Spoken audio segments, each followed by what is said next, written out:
संगत जी, रचना को पुनः पवित्र करते हैं सदगुरु भगवान के जय घोष के साथ। सदगुरु भगवान की जय। सदगुरु बाबा धीर सिंह महाराज की जय। जय श्री मेहताब। जय श्री मेहताब। निवेदन समस्त साथ संगत के पावन चरणों में, कि दास के गुरु नहीं, वक्ता नहीं, विद्वान नहीं, ज्ञानी नहीं, आपके चरणों का सेवक मात्र बनना चाहता कि कृपा के माध्यम से कुछ विचार आपकी ही शोभा में किसी शब्द से आपके हृदय को चोट पहुंचे या तकलीफ हो तो सार्थक जी वो शब्द इस मूर्ख और अबोध की समझ करके छोड़ देना। अब कोई शब्द आपको प्रिय लगे तो वो शब्द हमारे परम पूज्य सदगुरु बाबा जी धीर सिंह के समझ करके स्वीकार कर लेना। सदगुरु भगवान की जय। सबसे पहले तो हमारे बीच में बहन सोमवती जो अलियापुर संघर्ष से हैं, आपकी एक प्रार्थना है, आपकी बेटी भी यही से जुड़ी हुई है जो कि ससुराल में है और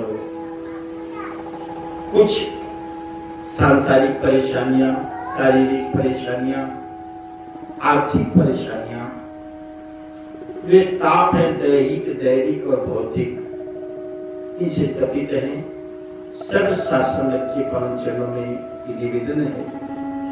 और भी हमारे बीच में जो महापुरुष पहले बैठे हैं या और जो हमारे समक्ष बैठे नहीं हैं, लेकिन उनकी कोई न कोई अरदास आपके चरणों में लगी है, तो सदगुरु कृपा करें, उनकी अरदास प्रवान करें, उन पर कृपा करें, उनकी इस वेदना को दूर करें।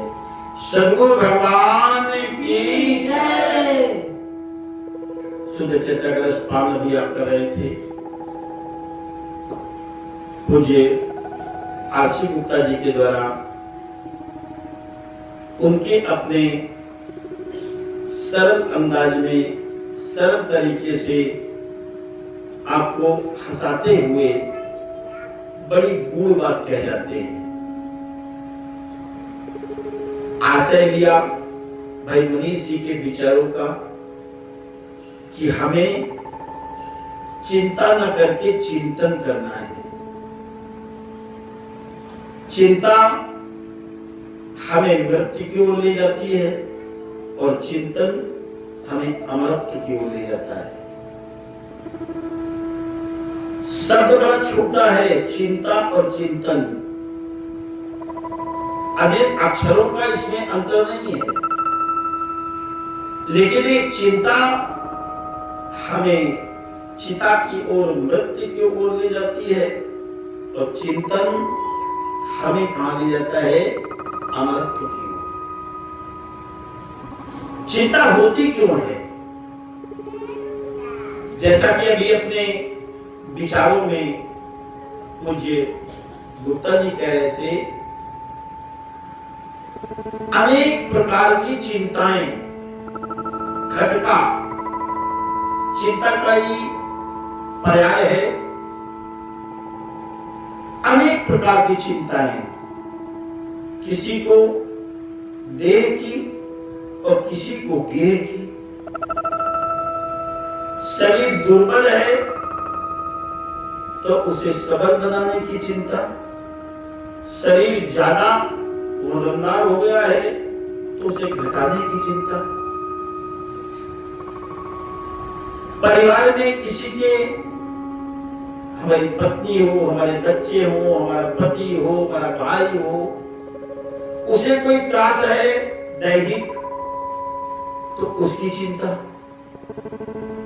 किराए पर रहते हैं तो अपने मकान की चिंता, अपना मकान अगर है तो उसे और कैसे सुंदर बनाया जाए, या आज हमारी आवश्यकताएं बढ़ रही है, परिवार बढ़ा तो आवश्यकताएं बढ़ रही है, तो इसे एक मंजिल की बजाय 2 मंजिल कर दिया जाए।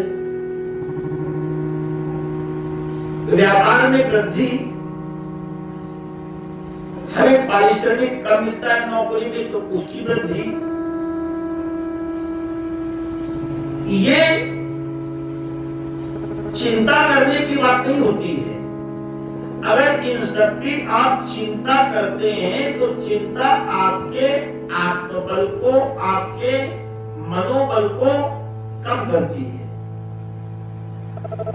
और इन्हीं सबका अगर चिंतन करते हैं तो आपका आत्मबल, मनोबल प्रबल होता है।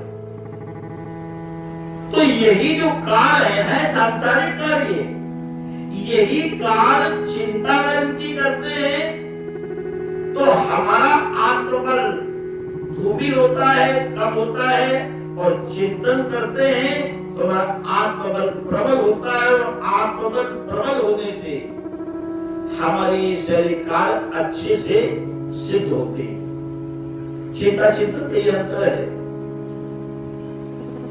और अगर कहीं, अब आप देखो, अगर शरीर की बात लो तो शरीर पहले तो ये बना किससे? तो सभी कह देंगे 5 तत्वों से। प्रचलित बात है, क्षिति जल पावक गगन समीरा और पंचरकित यहु अधम शरीरा। इस किंदाकांड में भगवान राम ने तारस की बात कही। हम लोग सुन चुके हैं, बहुचर्चित प्रसंग है। और वैसे भी हम कि भाई 5 तत्वों से शरीर बना है। तो शरीर जो बना है तो 5 तत्वों से। और अगर ये सबल होता है, पुष्ट होता है तो इन्हीं 5 तत्वों से। और ये दुर्बल होता है तो इन्हीं 5 तत्वों का संतुलन बिगड़ता है। मात्रा कम और ज्यादा होती है तो ये बिगड़ने भी लगता है। तो इसके बारे में तुम्हें पता है, लेकिन हमें यह नहीं पता है कि हमारी आत्मा का उद्गम क्या है। शरीर भले ही 5 तत्वों से निर्मित है, इन्हीं से पोषित है, लेकिन इनसे निर्मित होने के बाद भी, पोषित होने के बाद भी ये कैसा है? निस्तेज है, निष्प्राण है। इस निस्तेजता को, निष्प्राणता को कब खत्म किया जाता है? कैसे खत्म होती है? जिस इसमें चेतन सत्ता विद्यमान होती है। चेतन सत्ता क्या है? परमात्मा, ईश्वर, अल्लाह, गॉड, वाहेगुरु, भगवान, तुम अपने शब्दों में जो कुछ भी कह दो, ये चेतना का जब एक अंश इसमें आता है तो मेरे हाथ हिलना शुरू होता है, पैर चलना शुरू कर देता है, कान सुनना शुरू कर देता है, नाक का गंध और स्वाद लेना शुरू कर देती है, जिह्वा स्वाद लेना और बोलना शुरू कर देती है, आंख देखना शुरू कर देती है, कान सुनना शुरू कर देता है। और चेतना के अंश को इससे हटा दिया जाए तो ये फिर वही 5 तत्वों का पूरा जैसा कहता हो जाता है। तो शरीर की पुष्टता के लिए जैसे आवश्यक है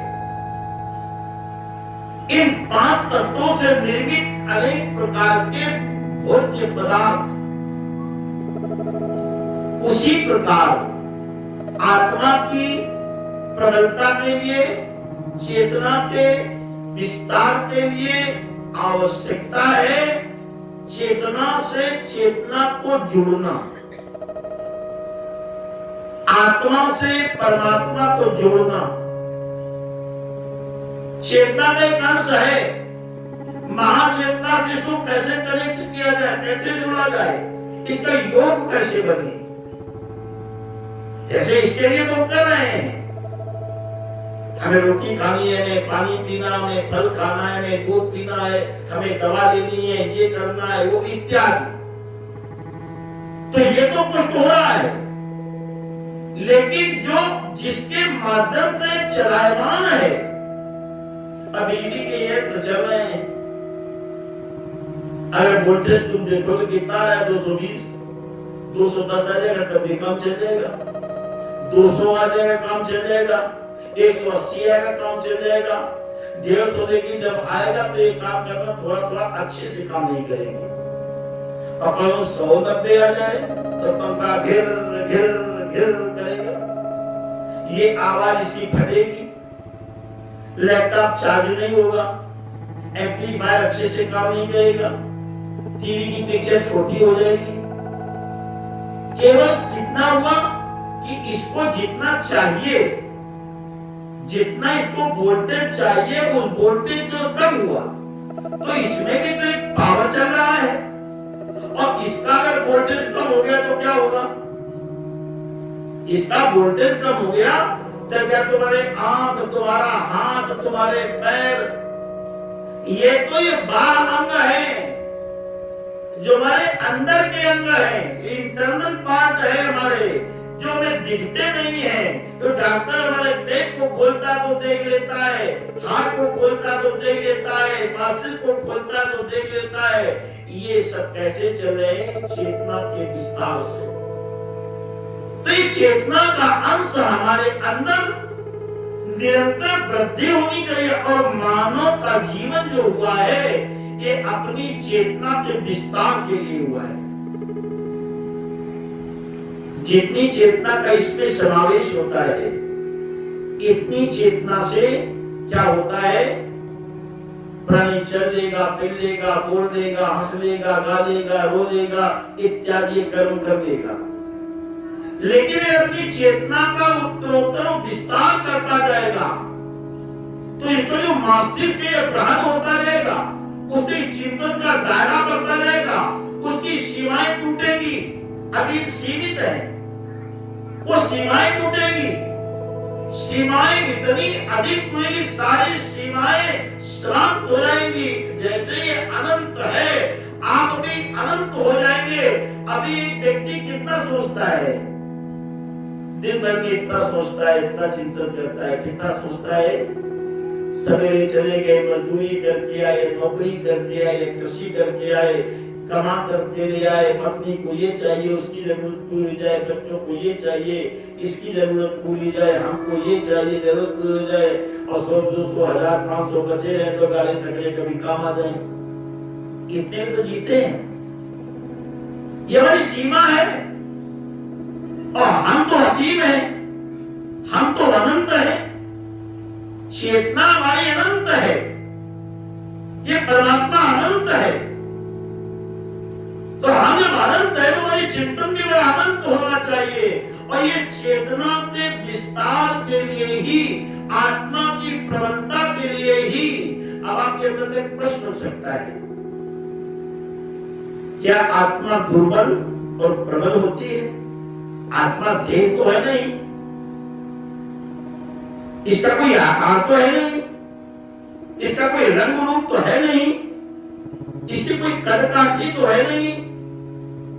इसकी दुर्बलता और सबलता क्यों, ऐसे शब्द क्यों है?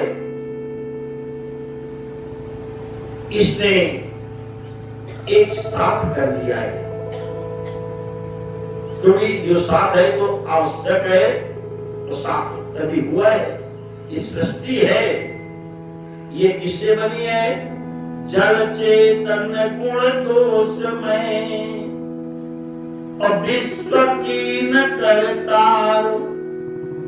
जड़ और चेतन को मिलाया, गुण और दोष को मिलाया, तब ये सृष्टि है। अगर केवल प्रकृति हो और पुरुष न हो तो सृष्टि चलायमान नहीं होगी और सृष्टि शनय समाप्त हो जाएगी। लेकिन जड़ और चेतन दोनों का योग है ये सृष्टि, जड़ चेतन दोनों का योग है ये काया। तो ये साथ हुआ है, इस महाचेतना के अंश को, इसका इस प्रकृति से निर्मित पदार्थों से निर्मित पंचमहाभूतों से निर्मित इस काया का। तो आप देख लेना,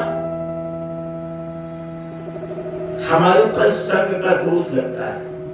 यही लगता है। ज्ञाने बढ़े गुणवान की संगत, ध्यान बढ़े तपस्वी संग कीने, अक्रोध बढ़े नर मूढ़ की संगत, लोभ बढ़े धन में चित दीने, अमोह बढ़े परिवार की संगत, अकाम बढ़े क्रिया संग कीने, अबुद्धि विवेक विचार बढ़े, कभी दीन सुसज्जन संगत कीने। इस संग का प्रभाव है, जिन जैसी संगत करी और तीन तैसो गुण लीन, और कदली सीप भुजंग मुख, एक बूंद गुण तीन। इस संग का दोष लगता है। जब से इस काया में ये आत्मा आई, लंबा सभी गया, जितनी शरीर की उम्र इतने दिन तो हो ही गए। आत्मा ये पहले भी थी, जबकि ये शरीर नहीं था। जिनसे निर्मित ये पंचमहाभूत तो थे, पर ये शरीर नहीं था। ये आत्मा या यूं कह लो महाचेतना का अंश ये भी पहले था, लेकिन इस काया में नहीं था। जब ये काया बनी, इसका समावेश हुआ और इसके साथ रहते रहते रहते रहते रहते रहते इसको एक दोष लग गया कि ये अपनी निजता को भूल गया। अपनी निजता, मैं कौन? अरे आप हैं, कोई पड़ाव से आया, कोई भौंकी से आया, कोई दूधपुर से आया, कोई पंची मंदिर से आया, कोई कबरी से आया, कोई रतनपुर से आया, कोई सुंदरनगर से आया, चारों तरफ से लोग आए। ये तो मान लो सत्संग एक दूसरे को पहचानते हैं। आप किसी नगर में जाएं, किसी गांव में जाएं और बस अब आप अपने आप को भूल जाएं कि हमारा नाम क्या है और रहते कहां है।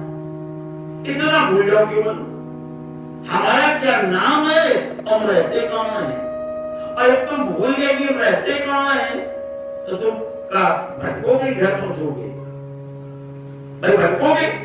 और मान लो कोई दयालु व्यक्ति मिल भी जाए, कोई सतोगुण प्रधान व्यक्ति मिल भी जाए कि चलो भाई ये भटक रहा है, इसको इसके घर पहुंचा दे, तो बोलेगा भैया कहां रात हो, तुम्हारा क्या नाम है, नाम बताओ। बता तो तुम नाम तो भूल ही गए हो, कहां रहते हो तुम ये भी भूल गए हो।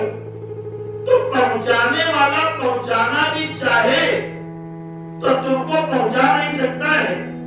तुम्हारी जो भटकन है वो कभी खत्म न होगी, लेकिन तुमको तुम्हारी कोई पहचान करा दे और तुम्हें ये याद दिला दे कि नहीं तुम भला जगह रहते हो, तुमको याद हो भी जाए। अगर वो बता भी रहा है और तुम्हारी पहचान का है और तुमको बता रहा है, लेकिन तुम उसकी बात मान ही नहीं रहे हो, तो तुम्हारी भटकन कभी समाप्त नहीं होगी। आत्मा को सिर्फ एक यही रोग लग गया है, जबकि आत्मा है निर्लेप, कोई लेप नहीं है तुझमें, छांव और धूप नहीं है तुझमें, लेकिन शरीर के संग रहते रहते इसे संग दोष लग गया है और ये अपने आप को आत्मा न समझ के शरीर मानने लग गया। अब यहां पर चिंतन का क्या काम है? जो तुमको सद्गुरु ने ज्ञान प्रदान किया है, हमको बड़ी चिंता सत्संग, बड़ी चिंता है, हम सत्संग नहीं जा पा रहे हैं, हम ध्यान नहीं कर पा रहे हैं। ये चिंता मत करो, तुमको जो गुरु ने नाम दिया है इसको अपनी स्मृति में बनाए रखो और ये चिंतन करते रहो कि मैं देह नहीं, मैं आत्मा हूं।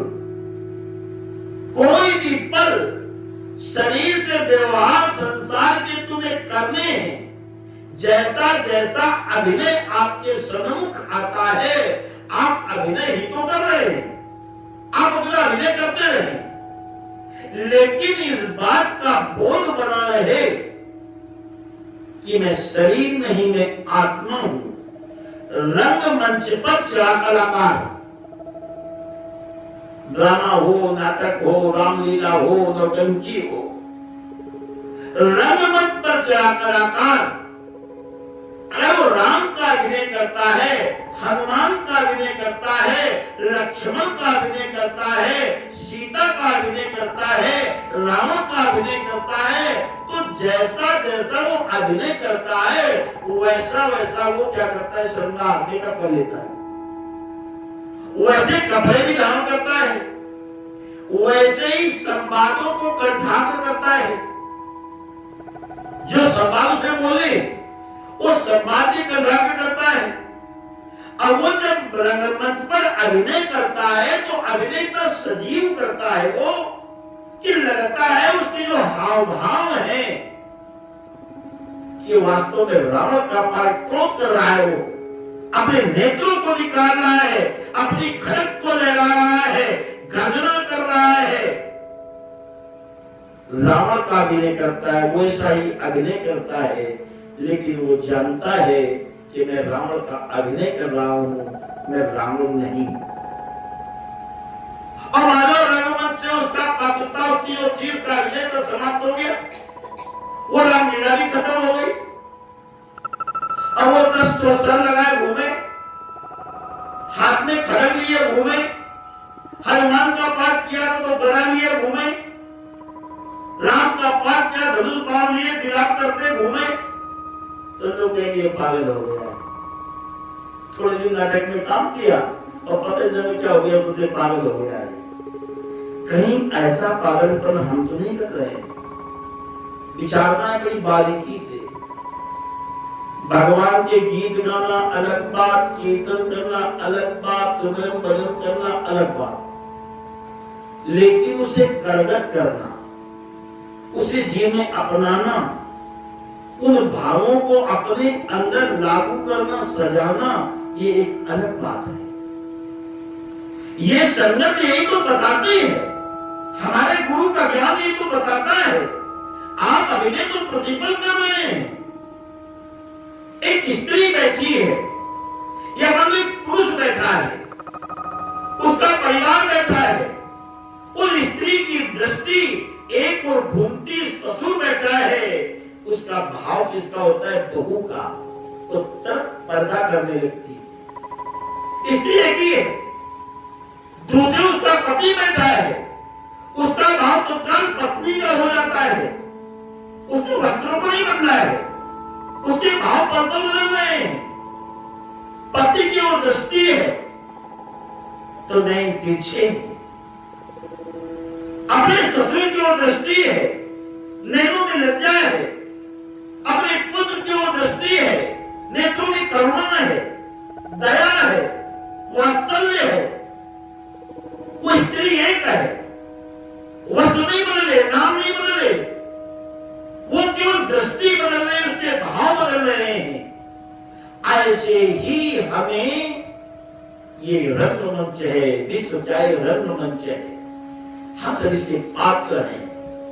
जैसा जैसा अभिनय हमारे सम्मुख आता है हम उस अभिनय को अभिनीत करें, लेकिन बोध रहे कि मैं शरीर नहीं, मैं आत्मा हूं। पुत्र के सामने मैं पिता हूं, पिता के सामने मैं पुत्र हूं, और पिता के सामने भी कहते नहीं पापा का हो, पापा का हो, तब समझ लो क्या होगा। ये बहने वाली केवल रक्षाबंधन है, मायके में आए या मायके जाए, भतीजे भाई थोड़ा जोर दे दे, अरे दीदी रुक जाओ, नहीं रुकी जाओ, रुकी ना 2 दिन 4 दिन, हफ्ता 15 दिन, नहीं बुआ बुआ जी जी बैठेगा, बुआ बुआ बैठेगा, और जैसे सुने उसका पति बुलावा के नहीं होगा दीदी का हो, तुम उसका बेटा बुलावे माँ के नहीं होगा बुआ कहो, कोई आ गई 2 दिन बैठे का रहे, पागल हो गए। ऐसा ही पागलपन कभी कभी हम लोग भी करते हैं। ये आत्मा का ज्ञान हमारी आत्मा को चिंतन करते हैं, आत्म अध्ययन करते हैं, आत्म मनन करते हैं। आत्मा के अध्ययन को ही तो अध्यात्म कहते हैं। अपनी आत्मा में स्थित होने के लिए ही तो ये जन्म है। जो आत्म तत्व वेत्ता संत है वो आपको शरीर से आत्मा बनाते हैं। जब आत्म चिंतन करोगे, तुम आत्मा हो तो तुम मरोगे नहीं, तुम अमरत्व को प्राप्त हो जाओगे। तो शरीर का चिंतन करोगे तो चिंतन कहां करो, चिंता करोगे तो वो चिंता तुम्हें धीरे धीरे धीरे चिता की ओर ले जाएगी। इसलिए हमारे बाबा जी के जो ज्ञान देने का, ज्ञान का प्रचार प्रसार करने का मुख्य उद्देश्य है वो यही है, और कोई उद्देश्य नहीं है। और हम समझते हैं कि जितने लोग भी जुड़े हैं, कोई न कोई कौतुक उनके जीवन से जुड़ा हुआ है। कुछ न कुछ उन्होंने यहाँ पर देखा जरूर है। और दास तो पल पल देखता है इसकी कृपा को, इसकी रहमत को, इसकी करुणा को, इसकी दया को पल पल निहारता है। कितने शब्दों में इसे हम बखान कर नहीं सकते। हम सबका ये प्रयास होना चाहिए जो बाबा जी ने पद में दिया है कि प्रथम वह मुक्त हो करके, पहले क्या करना है? मुक्त होने का मतलब मर जाइयो, तुम स्वर्गे चले जाइयो, या ये मतलब भगवान ने मिल दो तो मारने की बात है।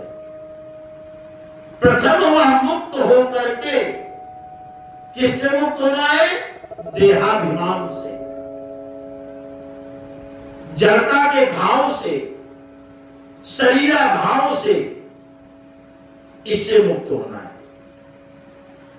किसी को बताने की जरूरत नहीं है, छपाने की जरूरत नहीं है, लोग कहने लगे इसकी भी जरूरत नहीं है, तुम्हारा बड़ा नाम हो जाए इसकी भी जरूरत नहीं है।